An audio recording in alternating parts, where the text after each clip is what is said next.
Dan perlu teman-teman tahu, jin ini lebih banyak jumlahnya dari manusia ya. Lebih banyak. Iblis tadi yang kita sedang bahas, salah satu dari golongan jin. Jadi ada jin-jin yang lain. Allah ceritakan dalam surah jin khusus. Surah nomor 72 bicara masalah itu. 18 ayat pertama, itu Allah menceritakan tentang masalah adanya jin-jin beriman. Jadi di alam jin ada jihad, ada dakwah. Tetapi kepada syaitan, dan syaitan ini golongan fasik dan golongan kafir dari jin. Ada jin mukmin, ada jin fasik, ada jin kafir, sama manusia. Ada manusia beriman, ini yang beriman manusia, dan jin yang beriman tidak akan interaksi. Kalau golongan fasik dari manusia dan golongan kafir, fasik maksudnya muslim tapi masih banyak dosanya. Di alam jin juga ada jin fasik, muslim tapi banyak dosanya, dan ada kafir. Di alam jin, fasik sama kafir ini namanya syaitan. Jadi semua syaitan pasti jin, tidak semua jin itu syaitan. Bisa ditangkap ini ya? Oke. Ini pemahamannya. Nah, syaitan ini dipimpin oleh iblis. Jadi iblis bukan raja jin, tapi raja syaitan. Teman-teman sekalian, semua syaitan kita disuruh jadikan musuh. Kalau datang, diusir. Kalau kita ganggu syaitan, atau syaitan ganggu kita, kalau kita diganggu oleh syaitan, maaf, bahasanya gini, kalau kita diganggu oleh syaitan, tadi saya keliru ucapinnya. Kalau kita diganggu oleh syaitan, kita harus usir. A'udzu billahi minasyaitonir rajim.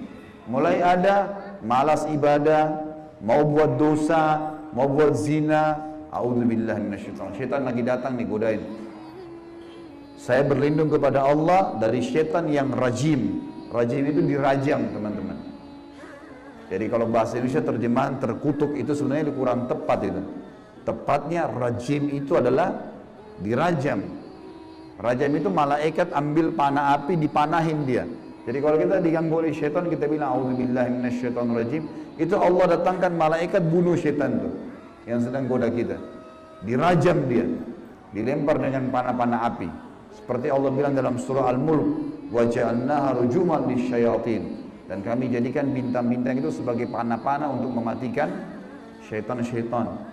Jadi nggak boleh berteman, nggak boleh menikah, nggak boleh interaksi, nggak boleh apa-apa. Mereka punya dimensi waktu yang berbeda. Tidak boleh lintas alam. Teman-teman, kita ini manusia.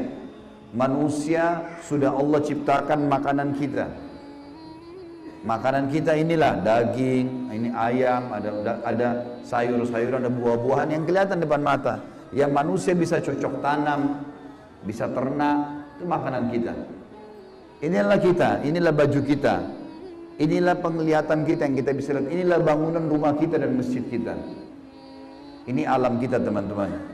Untuk membuat manusia lain suka dengan kita, simpatik, ada cara manusiawi.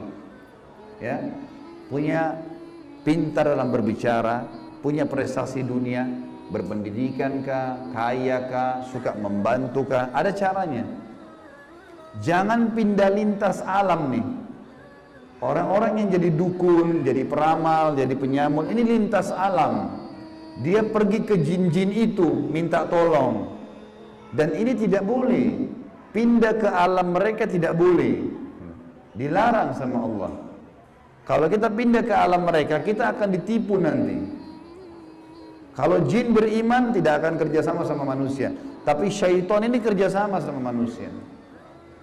Ingat, kita pemimpin, garis bawahi kalimat ini. Jadi orang-orang yang jadi dukun itu kalau mereka pergi ke bersemedi di gua, di pinggir pantai, manggil-manggil wahai dewa, wahai penjaga ini, apalah di Indonesia, ini Roro Kidur lah atau apa semua dipanggil Gondoruo, tuyul. Ini semua teman-teman bahasa yang diucapkan oleh manusia karena tidak paham kedudukan dia. Dia kalau lagi bersemedi di situ, syaitan yang lewat di sekitar tempat itu muter-muter lihat, ini manusia, ini pemimpin saya ini. Nggak bisa, dia mengalahkan manusia nggak bisa. Syaitan nggak bisa kalahin kita. Syaitan hanya bisa bisik saja, buat jangan gini, cuma begitu. nggak lebih daripada itu.